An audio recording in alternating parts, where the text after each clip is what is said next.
Hello friends, आज की class start करते हैं for TGT PGT LT grade BCom 11th 12th commerce students के लिए बिजनेस मैनेजमेंट की क्लास 5th। क्लास स्टार्ट कर चुके थे हम, लेकिन रिकॉर्डिंग नहीं हो पाई थी। क्लास को फिर से स्टार्ट करते हैं। लास्ट क्लास में हम हेनरी फेयोल के प्रबंध के सिद्धांत स्टार्ट कर चुके थे और हमने प्रबंध के सिद्धांत 2 कंप्लीट किए थे। फर्स्ट था कार्य का विभाजन हमने कंप्लीट कर लिया था, समझ भी लिया था। सेकंड हमने अधिकार और उत्तरदायित्व को भी हमने बहुत अच्छे से समझ लिया था। अब हम नेक्स्ट पॉइंट यानी कि थर्ड पॉइंट करते हैं अनुशासन से अभिप्राय संगठन के कार्य करने के लिए आवश्यक नियम एवं नौकरी की शर्तों के पालन से है।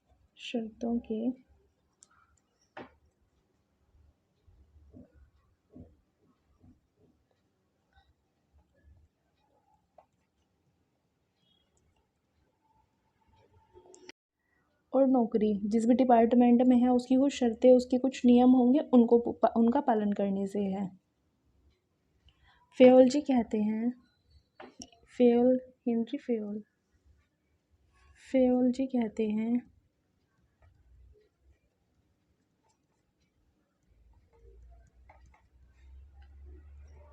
हैं कि प्रत्येक स्तर पर अच्छे पर्यवेक्षण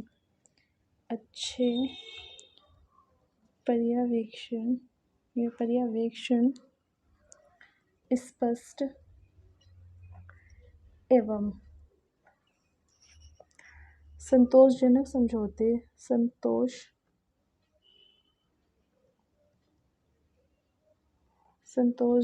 समझौते एवं दंड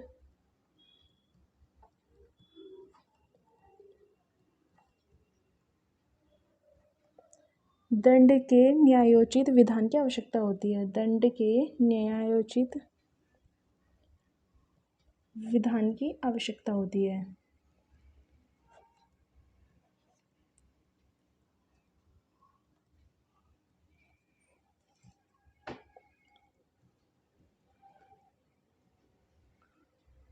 समझते हैं। अनुशासन से अभिप्राय संगठन के कार्य करने के लिए आवश्यक नियम और ये जो शर्तें हैं किसके लिए हैं? संगठन के कार्य को पूरा करने के लिए। तो फेयोल जी कहते हैं कि प्रत्येक स्तर पर अच्छे पर्यवेक्षण, स्पष्ट एवं संतोषजनक समझौते एवं दंड को न्यायोचित विधान की आवश्यकता होती है। ये एग्जाम्पल लेते हैं कि माना कि प्रबंधक और श्रमिक के बीच में कोई समझौता हुआ है। समझौता ये हुआ है कि यदि कंपनी को हानि भी होती है, यानी कि कंपनी डूबने की स्थिति में भी होती है, उसको इतना भी प्रॉफिट नहीं हो रहा होता है कि वो एक्स्ट्रा खर्चा निकाल सके, तो और प्रबंधक और श्रमिक के बीच में ये समझौता हुआ है कि यदि कंपनी हानि की स्थिति में भी होती है और यदि मजदूरी एक्स्ट्रा ओवर टाइम किया जाए, ओवर टाइमिंग चले, ओवर वर्क करे, एक्स्ट्रा टाइम वहाँ दे, तो उसको अतिरिक्त सैलरी नहीं मिलेगी। ये समझौता हुआ है। लेकिन यदि ऐसा जो मज़दूर है वो डिमांड नहीं करेगा, क्योंकि समझौता पहले से ही हो चुका है। अब ये समझौता तो हो गया कि उसे अतिरिक्त घंटे कार्य तो करना होगा। ये तो निश्चित हो गया, ये तो समझौता हो गया कि जब कंपनी घाटे की स्थिति में होगी तो उसको अतिरिक्त घंटे कार्य करने का समझौता तो हो चुका है। लेकिन प्रबंधक ने साथ ही साथ इसके बदले ये भी वादा किया था कि जब कंपनी प्रॉफिट की स्थिति में आएगी, सुधार की स्थिति में आएगी, तो जो मज़दूर हैं उनकी मज़दूरी में वृद्धि की जाएगी। तो ये प्रॉमिस उसने कर दिया, ये समझौता साथ साथ उसने कर दिया।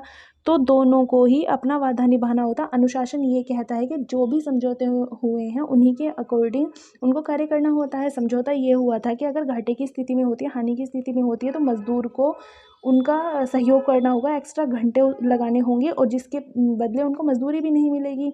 लेकिन अगर वो अपना ये काम करते हैं, अच्छी बात है। और यदि प्रबंधक ने समझौता ये भी किया था कि यदि जब कंपनी या फर्म जब भी प्रॉफिट की स्थिति में, सुधार की स्थिति में होगी, तो उनकी जो मजदूरी है उसमें वृद्धि की जाएगी। तो प्रबंधक को भी अपना किया हुए समझौते या वादे को पूरा करना होगा। अनुशासन यही कहता है कि जो समझौता हुआ है उसी के अनुसार कार्य भी करो। फोर्थ पॉइंट है आदेश की एकता। फोर्थ, आदेश की एकता।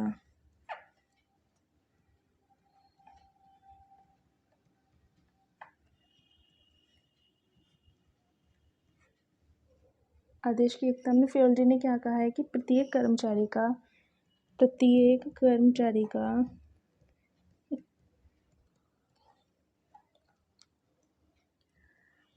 केवल एक ही अधिकारी होना चाहिए। अधिकारी होना चाहिए, एक से ज़्यादा अधिकारी ना हो। प्रत्येक कर्मचारी यानी कि प्रत्येक एक अकेले कर्मचारी पर एक अकेला ही अधिकारी होना चाहिए, ज़्यादा अधिकारी नहीं हो। यदि एक समय में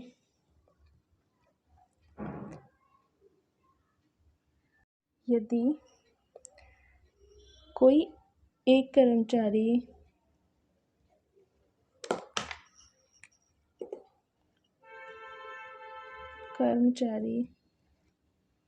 एक समय में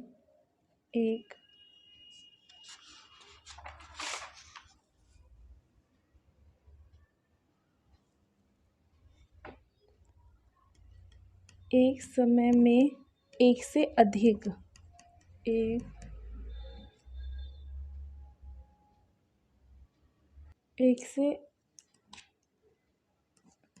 अधिक अधिकारियों से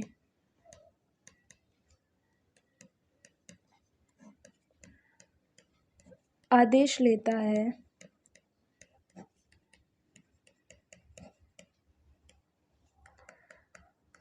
तो इसे आदेश की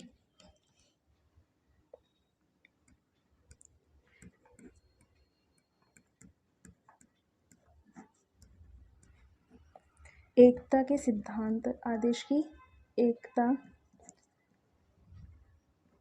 के सिद्धांत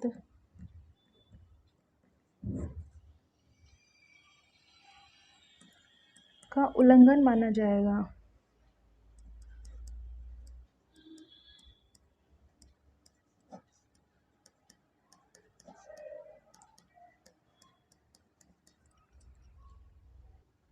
फ्योल जी ने इस सिद्धांत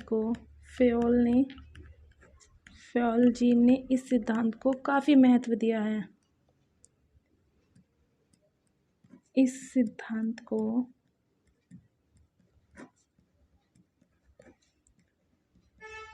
काफ़ी महत्व दिया है, इम्पोर्टेंट बताया है ये सिद्धांत।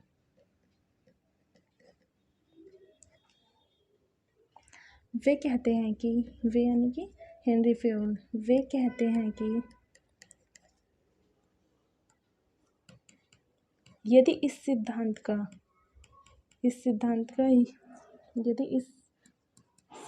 एकता के आदेश के सिद्धांत का उल्लंघन होता है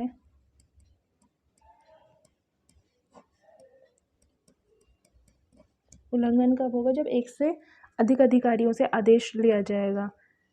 उल्लंघन होता है तो अधिकार प्रभावहीन हो जाएगा,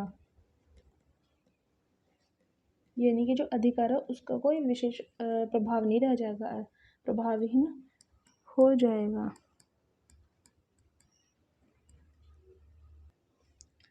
अनुशासन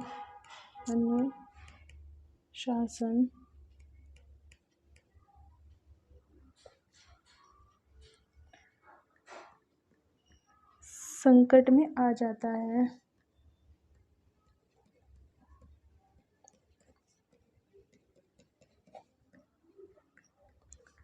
एवं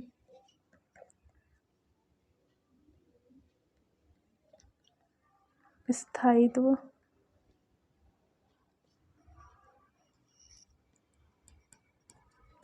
को खतरा हो जाता है। स्थायित्व को खतरा हो जाता है, खतरे में पड़ जाता है।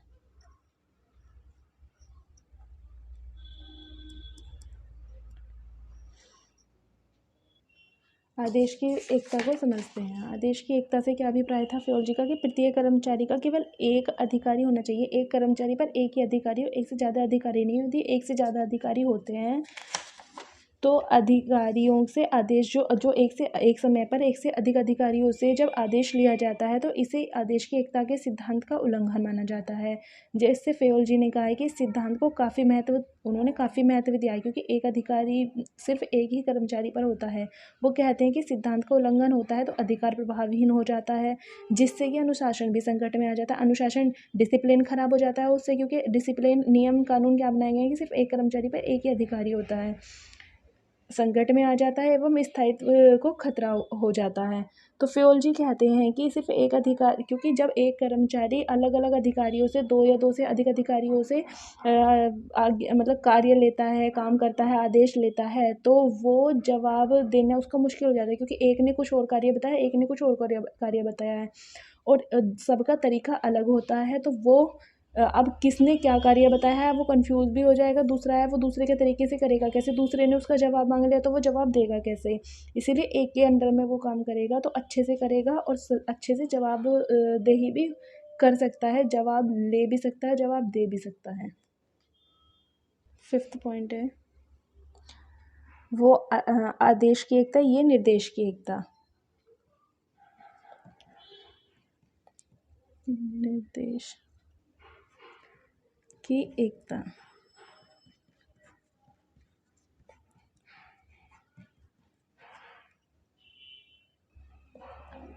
फ्योल जी कहते हैं कि संगठन को सभी इकाइयों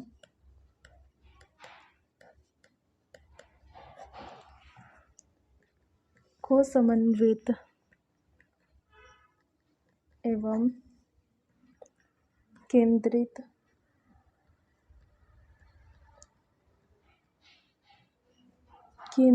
प्रयत्नों के माध्यम से समान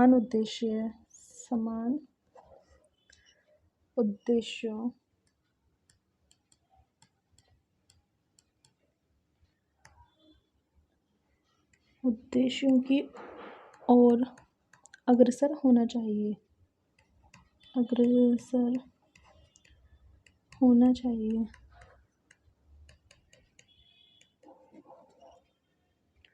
गतिविधियों के प्रत्येक समूह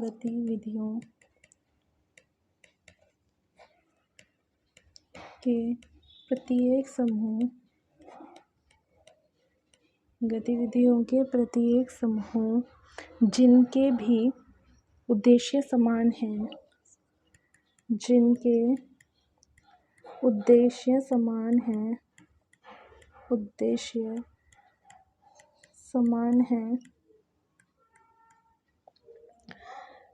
गतिविधियों के प्रत्येक समूह जिनके उद्देश्य समान हैं, उनका एक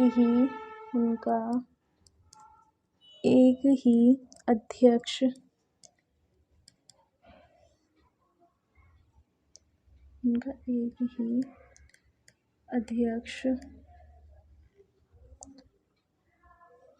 एवं एक ही योजना, उनकी प्लानिंग भी एक ही होनी चाहिए, एक ही योजना होनी चाहिए।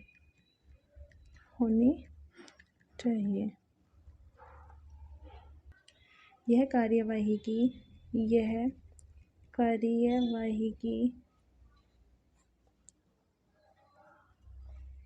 एकता एवं सहयोग को सुनिश्चित करेगा।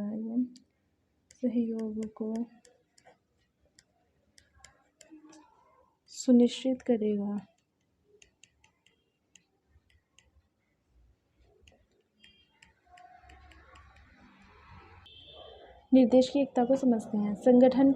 संगठन को सभी इकाइयों को समन्वित एवं केंद्रित प्रयत्नों के माध्यम से समान उद्देश्यों के अग्रसर होना चाहिए। जिनके भी समान उद्देश्य हैं उनको एक साथ होना चाहिए। गतिविधियों के प्रत्येक समूह जिनके उद्देश्य समान हैं, गतिविधि यानी कि कार्यविधि जो है वो उनके सभी समूह को समान उद्देश्य वालों को एक साथ होना चाहिए, एक ही अध्यक्ष हो उनका और एक ही योजना होनी चाहिए, यानी कि उनका अध्यक्ष भी तो एक हो और उनकी जो प्लानिंग वगैरह वो भी एक ही होनी चाहिए। यह कार्यवाही की एकता एवं सहयोग को सुनिश्चित करेगा, यानी कि उद्देश्य तक पहुंचाने में सहायक करे होगा। जैसे एग्जाम्पल लेते हैं कि कोई भी कंपनी है, वो दो अलग अलग प्रोडक्ट तैयार करती है, तो उनके लिए अलग अलग प्रोडक्ट है तो उनके लिए अलग अलग ही विभाग होने चाहिए। जैसे समझते हैं कि कोई कंपनी एक तो मोटरसाइकिल भी बनाती है और कार भी बनाती है, तो प्रोडक्ट तो वो दो बना रही है, लेकिन जब वो प्रोडक्ट दो बना रही है तो क्या कार और जो मोटरसाइकिल यानी कि जो बाइक है उसके दोनों के विभाग एक हो जाएंगे तो वो दोनों एक साथ ही मिल जाएंगे, लेकिन दोनों के कार्य तो अलग अलग है, कार्यविधि अलग अलग है, उनके उद्देश्य भी अलग अलग हैं।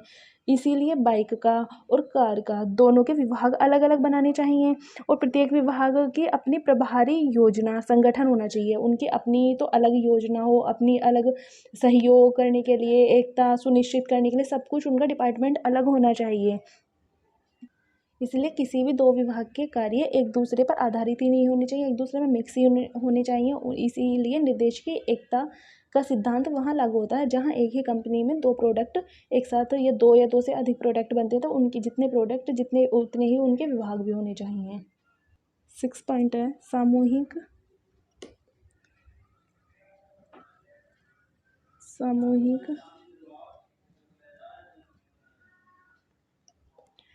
हितों के लिए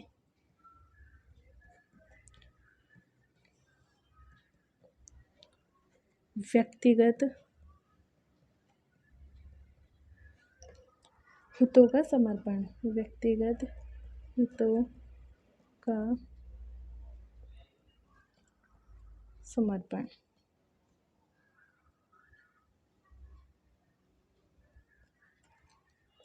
सामूहिक हितों के लिए व्यक्तिगत हितों का समर्पण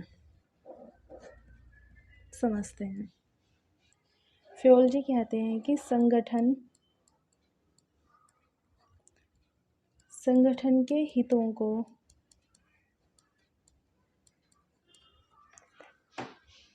कर्मचारी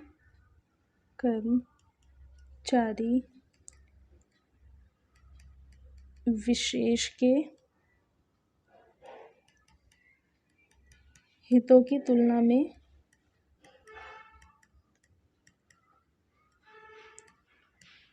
प्राथमिकता देनी चाहिए।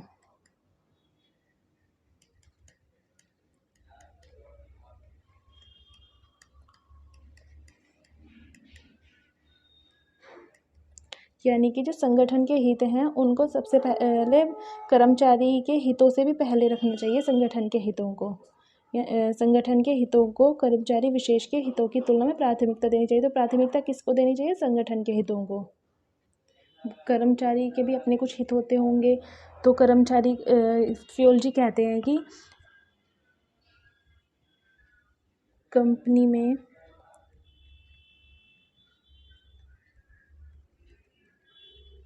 कार्य करने में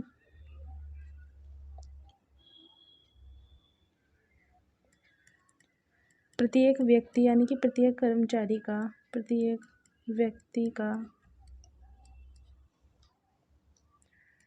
कोई ना कोई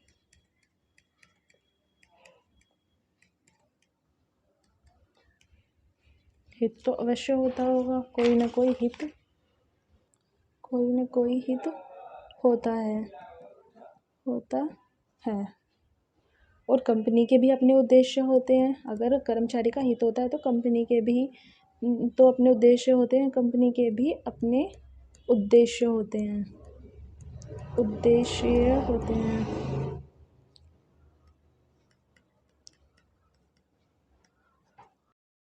हितों के लिए व्यक्तिगत हितों का समर्पण कैसे होता है? जो संगठन के हित होते हैं वो कर्मचारी के हितों की तुलना में उनको पहले रखा जाता है, उनको प्राथमिकता दी जाती है। तो प्राथमिकता किसको दी जाती है? संगठन के हितों को। कर्मचारी जो कंपनी में कोई भी कर्मचारी है, कार्य करने वाला या कोई भी व्यक्ति है, उसका कोई ना कोई अपना हित तो होता है और कंपनी के भी उद्देश्य होते हैं। कंपनी के भी अपने उद्देश्य होते हैं और कंपनी के भी अपने उद्देश्य होते हैं। समझते हैं कैसे? जैसे एग्जांपल लेते हैं कि कंपनी अपने कर्मचारियों के प्रतियोगी लागत क्या होती है? उसका वेतन होता है। प्रतियोगी लागत जो वेतन है उस पर अधिकतम उत्पादन चाहेगी। जो भी वो सैलरी देगी वो चाहेगी कि जितनी सैलरी है कम से कम उससे उसके बराबर तो वो काम निकाल ही ले उनसे, और उससे ज़्यादा निकाले तो और भी अच्छा है कंपनी के लिए। तो जो वेतन है उससे अधिकतम उत्पादन चाहेगी, जबकि कर्मचारी क्या चाहते हैं? वो चाहते हैं कि अधिकतम तो वेतन हो और काम जो हो कम से कम हो। यानी कि वो चाहेंगे कि उन्हें आराम भी मिले, उन्हें काम भी कम मिले, और वो दूसरों से भी कम काम करें और दूसरों से अच्छी सैलरी प्राप्त करें। तो दूसरों की परिस्थिति में कर्मचारी कुछ ना कुछ छूट चाहेगा। यानी कि यदि 10 काम दूसरा बंदा कर रहा है तो वो चाहेगा कि मुझे भाई 9 काम तो मुझे कम से कम एक काम तो कम से कम इससे कम मिले ही मुझे, तो दूसरे कर्मचारी से भी छूट चाहेगा वो कि वो 10 कर रहा है तो मैं 9 ही करूँ। जैसे वह काम का समय कम काम करेगा, किसी भी अन्य कर्मचारी को वो अपॉर्चुनिटी नहीं मिले। यानी कि जो उसे छूट मिल रही है, जो उसे सैलरी मिल रही है, वो चाहता है कि दूसरे को वो मिले भी नहीं। तो उसके अपने हितों के बारे में सोचता है वो भी सिर्फ। लेकिन होगा क्या? कंपनी के हितों को तो पहले रखा जाएगा, सामूहिक हितों को पहले रखा जाएगा। जो कंपनी के उद्देश्य हैं या जो कंपनी के हित हैं, जो सामूहिक हित है, जो सबके लिए हैं, वो सारे हित लागू होंगे। किसी अकेले व्यक्ति की सोच, उसकी इच्छा के अकॉर्डिंग नहीं होंगे कि मुझे काम कब मिले, ऐसा नहीं होगा। जो कार्य है वो तो पूरा, जो टारगेट है वो तो पूरा करना होगा, और सामूहिक रूप से एक साथ होगा। अकेले व्यक्ति के लिए कुछ नहीं होगा। नेक्स्ट पॉइंट यानी कि 7 पॉइंट, प्रतिफल। कर्मचारियों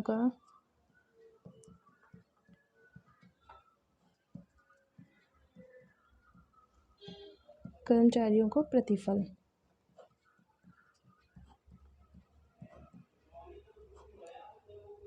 फेओल जी कहते हैं कि कुल प्रतिफल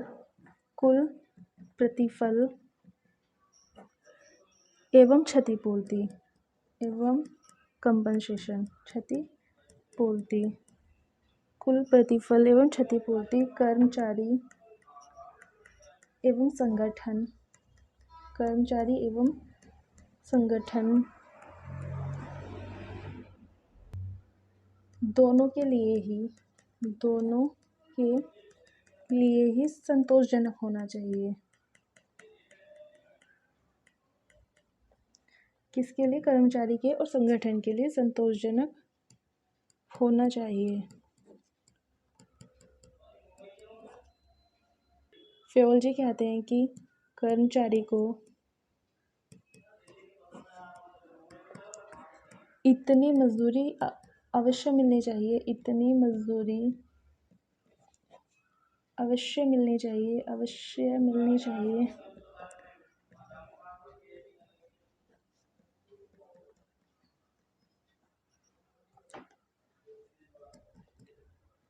कितनी मजदूरी मिलनी चाहिए? कि जिससे उसे कम से कम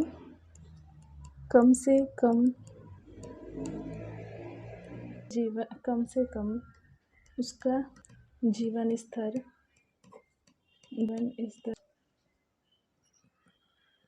तर्कसंगत चल सके।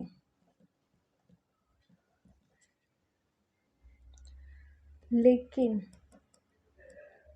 फेओल जी कहते हैं कि लेकिन साथ ही साथ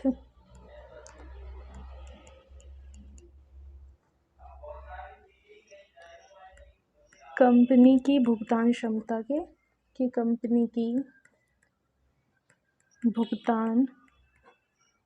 क्षमता की सीमाओं में होनी चाहिए।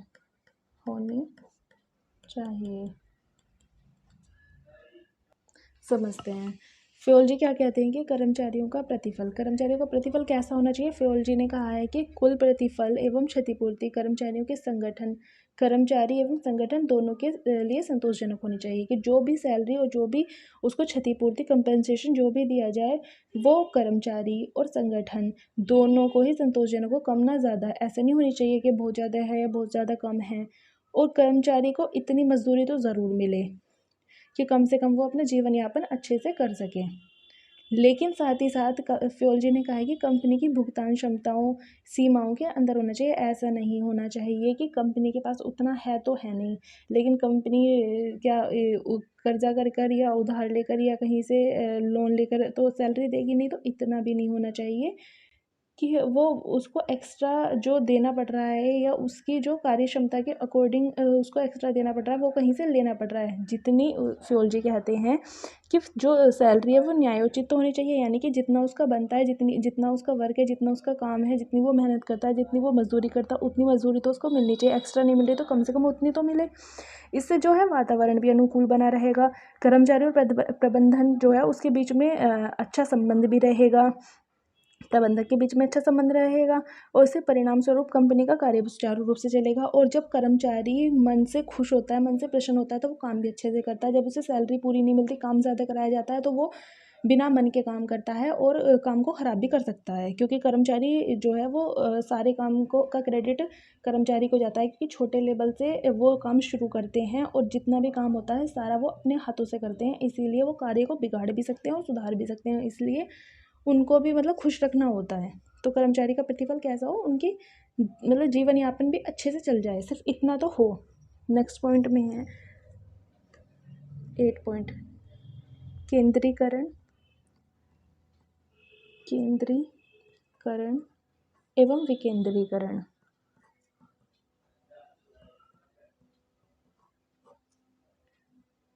केंद्रीकरण एवं विकेंद्रीकरण।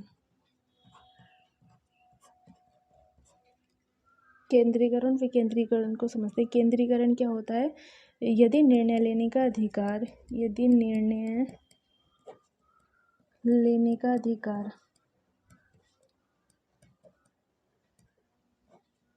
एक व्यक्ति के पास हो,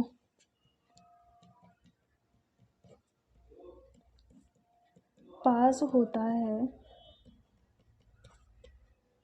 तो केंद्रीकरण कहलाएगा।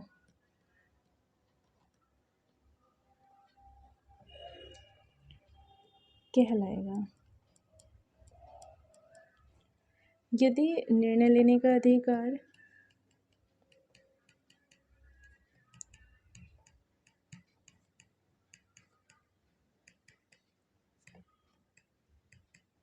एक से अधिक व्यक्तियों के पास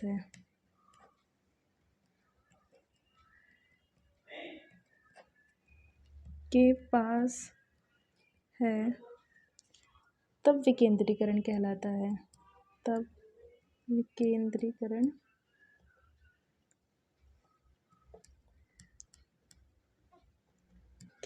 है।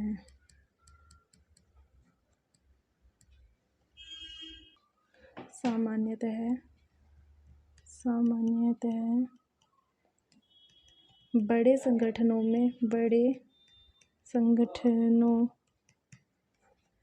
में छोटे संगठनों की अपेक्षा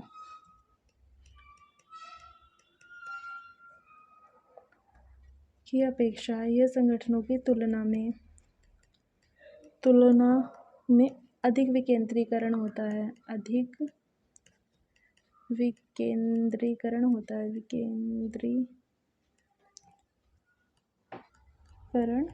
है। छोटे जो संगठन होते हैं उनमें केंद्रीकरण अधिक देखने को मिलता है, जो बड़े संगठन होते हैं उनमें विकेंद्रीकरण अधिक होता है। नेक्स्ट पॉइंट है 9 पॉइंट है सोपान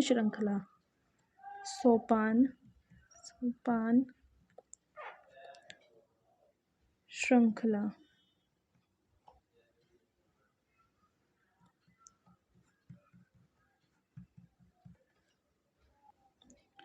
फ्योल जी कहते हैं कि किसी भी संगठन में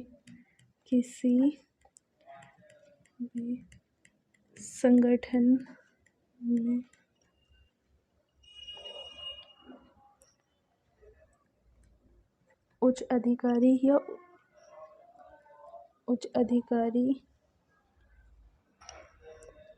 एवं अधीनस्थ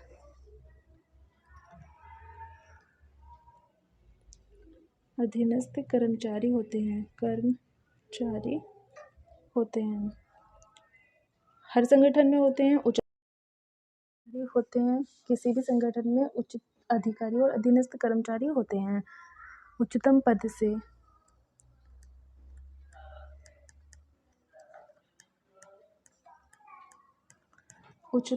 से निम्नतम पद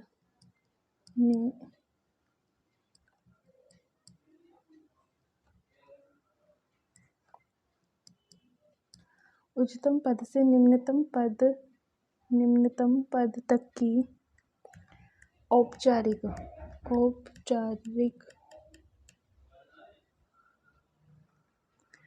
अधिकार रेखा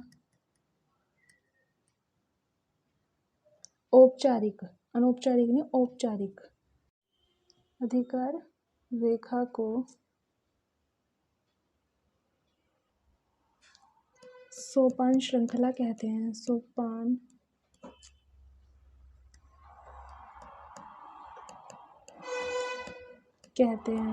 श्रृंखला कहते हैं। फ्योल जी कहते हैं कि जो संगठन है, तो संगठनों में कैसी संप्रेषण रेखा कैसी, यानी कि श्रृंखला कैसी होनी चाहिए।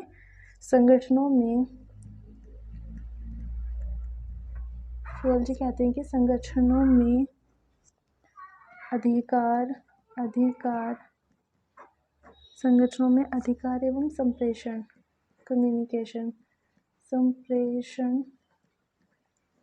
अधिकार एवं संप्रेषण की श्रृंखला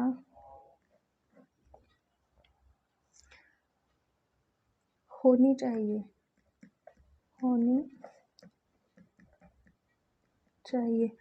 पर कैसी होनी चाहिए। जो ऊपर से नीचे तक हो, उसी के अनुसार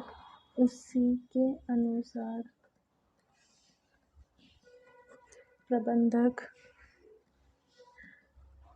एवं अधीनस्थ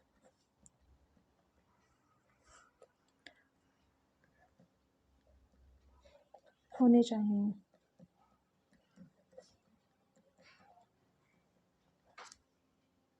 सोपान श्रृंखला में क्या होता है, ये किसी भी संगठन में उच्च अधिकारी एवं अधीनस्थ कर्मचारी होते हैं।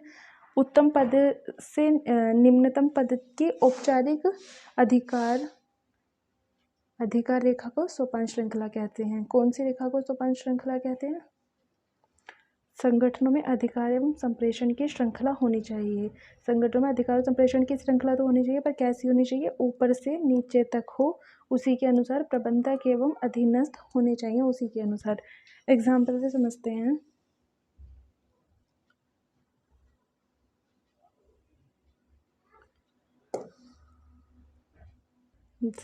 यहाँ A, B, C, D, E, यहाँ पर X, Y, Z और T।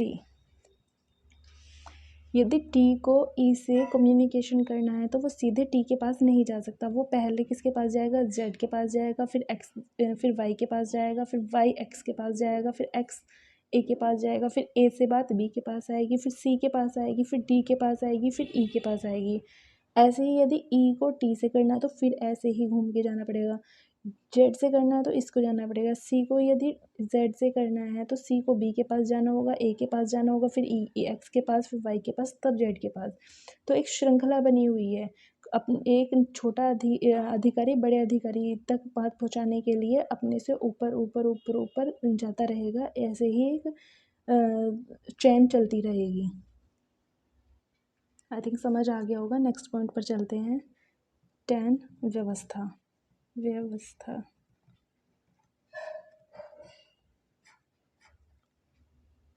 व्यवस्था क्या होती है।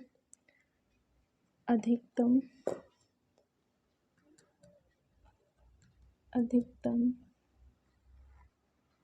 कार्यकुशलता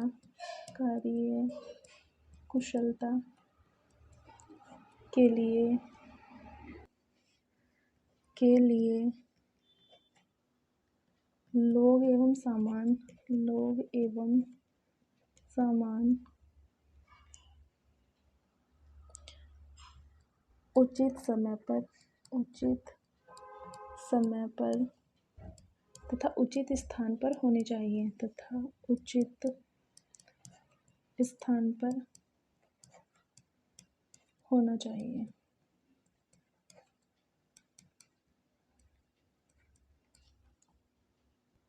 फियोलॉजी की व्यवस्था का सिद्धांत कहता है कि प्रत्येक चीज के लिए एक उचित स्थान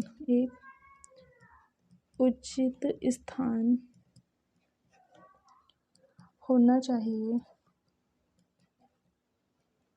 तथा वह चीज अपने उचित स्थान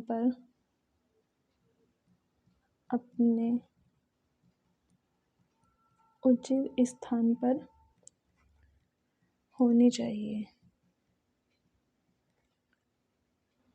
व्यवस्था का सिद्धांत क्या कहता है कि अधिकतम कार्यकुशलता यानी कि ज़्यादा कार्यकुशलता के लिए लोगों को और सामान के लिए उचित स्थान, लोगों के पास यानी कि डिपार्टमेंट से मतलब है लोगों से, सामान का उचित समय पर तथा उचित स्थान पर होना चाहिए। प्रत्येक चीज़ के लिए एक तो उचित स्थान हो और वो चीज़ अपने उचित स्थान पर रखी भी हो। ऐसा नहीं हो कि स्थान तो बन गया लेकिन चीज़ इधर उधर रखी हुई है। एग्जाम्पल से समझते हैं कि किसी कारपेंटर का दुकान है, तो उस दुकान में उसने मज़दूर रखे हुए हैं।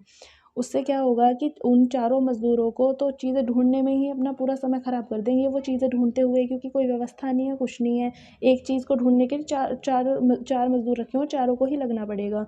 इसलिए उस कारपेंटर को क्या करना चाहिए, 2-4 ड्रॉर बनानी चाहिए, चोभे कील जो भी कुछ उसे रखनी है व्यवस्था रखनी चाहिए कि इसमें ये वाली साइज़ की चोभे रखे हुए हैं, ये वाली साइज़ की कील रखी हुई हैं। तो उससे क्या होगा, एक अकेला व्यक्ति ही जहाँ चीज़ रखी है वहीं से उठाएगा और वहीं रख देगा। अब उसे जिस साइज़ का चोभा चाहिए वो उठा लेगा। अब चोभा उठाने के लिए उसे क्या करना है, ड्रॉर है नहीं, कोई सीक्वेंस है नहीं किसी सामान को रखने के लिए। अब एक चीज़ को ढूंढने के लिए चारों को लगना पड़ेगा कि पता नहीं कहाँ रखी है। तो टाइम भी ख़राब हो रहा है, उनका मैनेजमेंट भी ख़राब हो रहा है। तो अगर वो एक जगह रखी होगी तो वहाँ एक ही व्यक्ति उस चीज़ को ढूंढेगा, करेगा, टाइम बचेगा, समय बचेगा और कार्य भी ज़्यादा होगा, तो कार्य की कुशलता भी बढ़ेगी और लोग जो डिपार्टमेंट है जिसको जो कार्य करना है वो अपने आप उठेगा लेगा। तो इसलिए अच्छे से व्यवस्था होनी चाहिए। नेक्स्ट, समानता।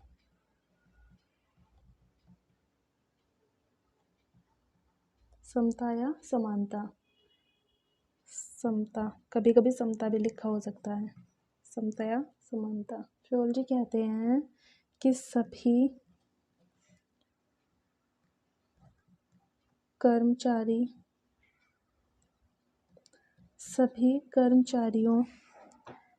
के प्रति निष्पक्षता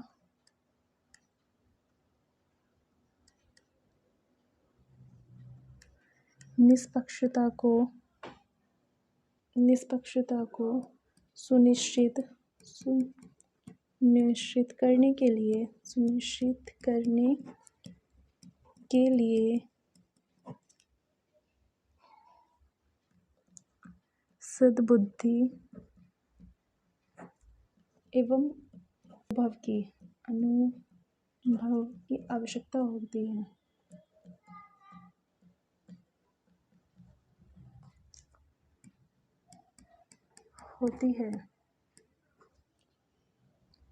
फियोलॉजी कहते हैं कि इन कर्मचारियों के साथ जितना हो सके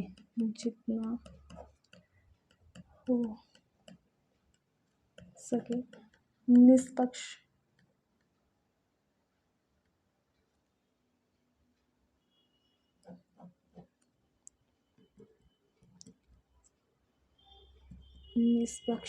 व्यवहार करना चाहिए।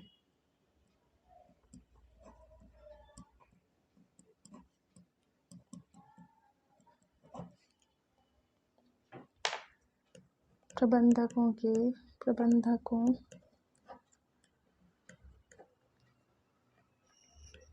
श्रमिकों के इस सिद्धांत में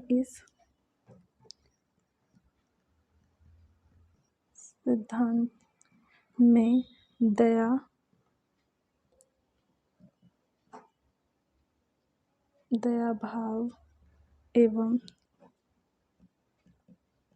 न्याय के व्यवहार पर जोर देता है।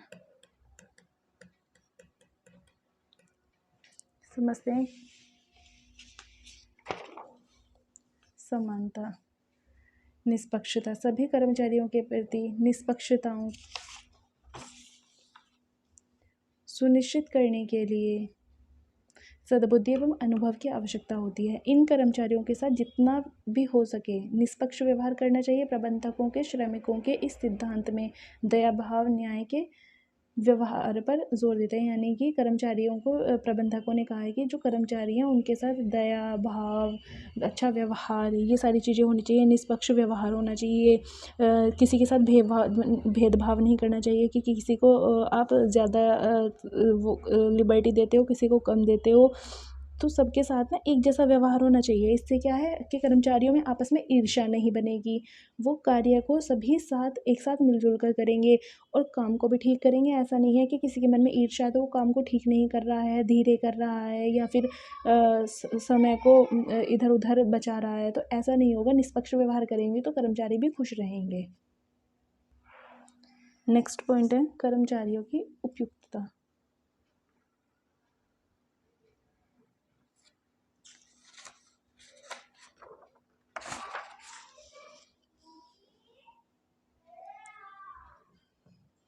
कर्मचारियों की उपयुक्तता,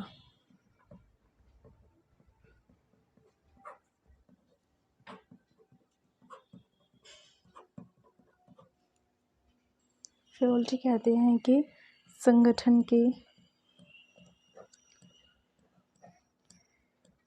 कार्य कुशलता को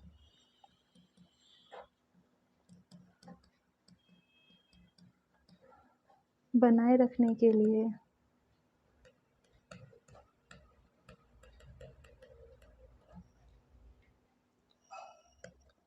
कर्मचारियों की आवर्त को न्यूनतम किया जा सकता है।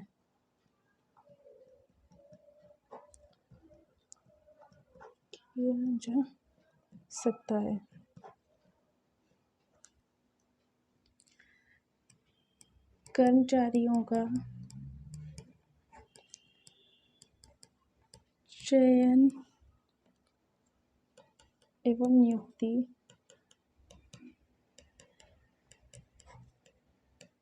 कठोर प्रक्रिया द्वारा की जानी चाहिए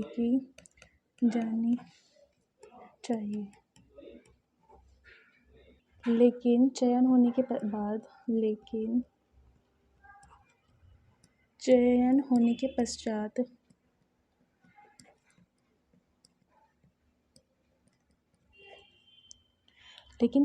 के पश्चात उन्हें यानी कि कर्मचारियों को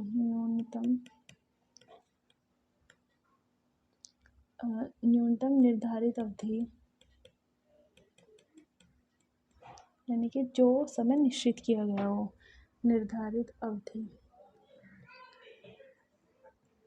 अवधि के लिए पद पर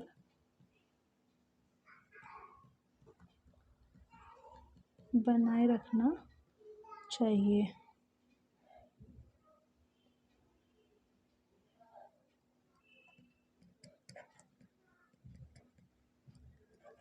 न्यूनतम अवधि के लिए पद पर बनाए रखना चाहिए। उनका कार्यकाल भी स्थिर होना चाहिए।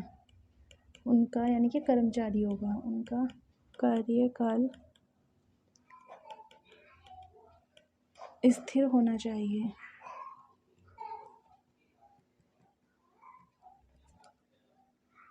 फ्योलजी कहते हैं जो संगठन की कार्यकुशलता को बनाए रखने के लिए संगठन की कार्यकुशलता को बनाए रखने के लिए कर्मचारियों की आवृत्ति को न्यूनतम किया जा सकता है। कर्मचारियों का चयन यानी कि जब उनका सिलेक्शन के लिए उनकी नियुक्ति कठोर प्रक्रिया के द्वारा की जानी चाहिए, यानी कि जो सिलेक्शन की प्रक्रिया है वो थोड़ी हार्ड होनी चाहिए। लेकिन चयन होने के पश्चात उन्हें न्यूनतम निर्धारित अवधि के लिए पद पर बनाए रखना ज़रूरी है, जिससे उनके कार्यकाल स्थिर हो और वो अपना अच्छे से अच्छा दे पाएँ। तो कर्मचारियों की उपयुक्तता। नेक्स्ट पॉइंट करते हैं पहल क्षमता। नंबर 3 पहल क्षमता। पहल क्षमता। फ्योलजी का कहना है कि कर्मचारियों को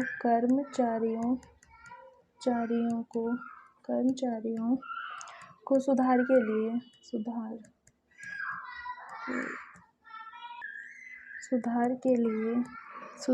लिए अपनी योजनाओं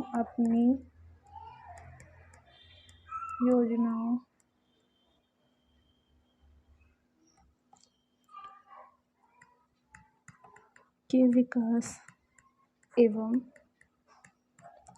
उनको यानी अपनी योजनाओं को उनको लागू करने के लिए प्रोत्साहित करना चाहिए। लागू करने के लिए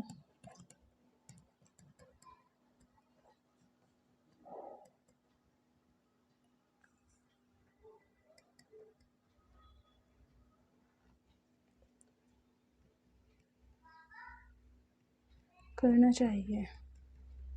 वो कहते हैं कि कर्मचारियों को सुधार के मौके देने चाहिए और उनको जो उन्होंने गलतियां की हैं उनको सुधारने के लिए योजनाएं भी बनानी चाहिए। उनको सुधार के लिए उनको योजनाओं को लागू करने के लिए भी प्रोत्साहित किया जाना चाहिए। पहल क्षमता का अर्थ क्या होता है? पहल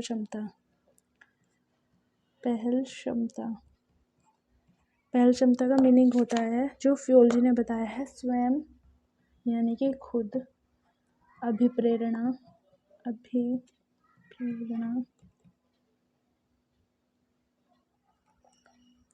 स्वयं अभिप्रेरणा की दिशा में पहला कदम उठाना।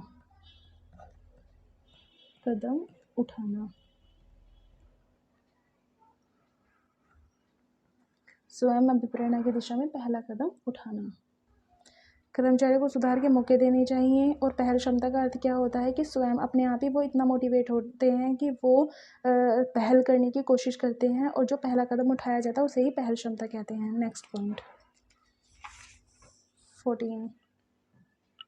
14 एंड लास्ट पॉइंट, सहयोग भावना।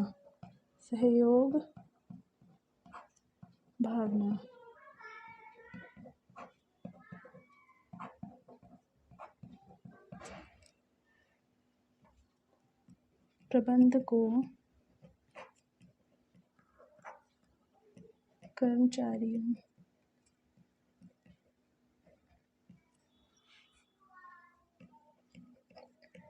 एकता एवं पारस्परिक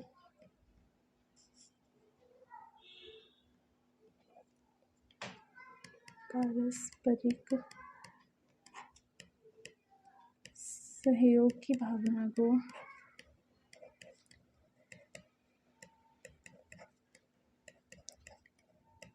बढ़ावा देना चाहिए।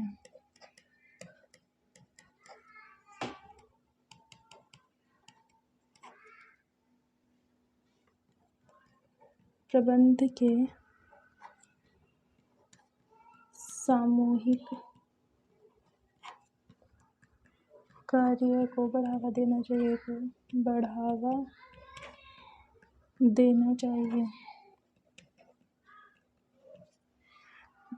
समूह के जो प्रबंध के सामूहिक कार्य उनको बढ़ावा देना चाहिए, विशेष रूप से बड़े संगठनों में।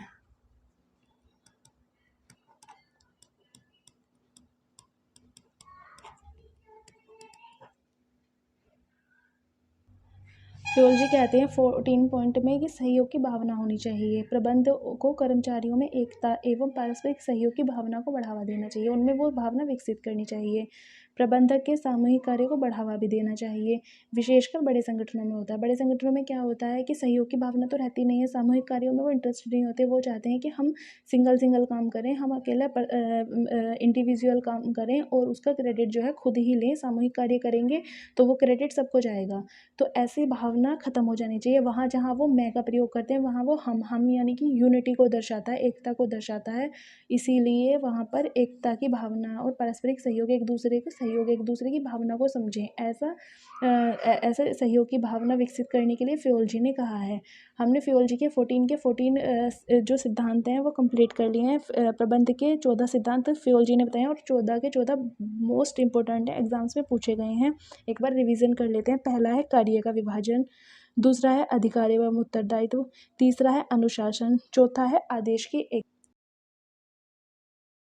पांचवा है निर्देश की एकता, छठा है सामूहिक हितों के लिए व्यक्तिगत हितों का समर्पण, सातवां है कर्मचारियों को प्रतिफल, आठवां है केंद्रीकरण एवं विकेंद्रीकरण, 9 है सोपान की श्रृंखला, 10 है व्यवस्था, 11 है समता या समानता, 13 है पहल क्षमता और 14 है सहयोग की भावना। तो अब आज की इस क्लास को यहीं पर एंड करते हैं। क्लास पसंद आई हो तो शेयर करें, लाइक करें, कमेंट करें और चैनल को सब्सक्राइब करें।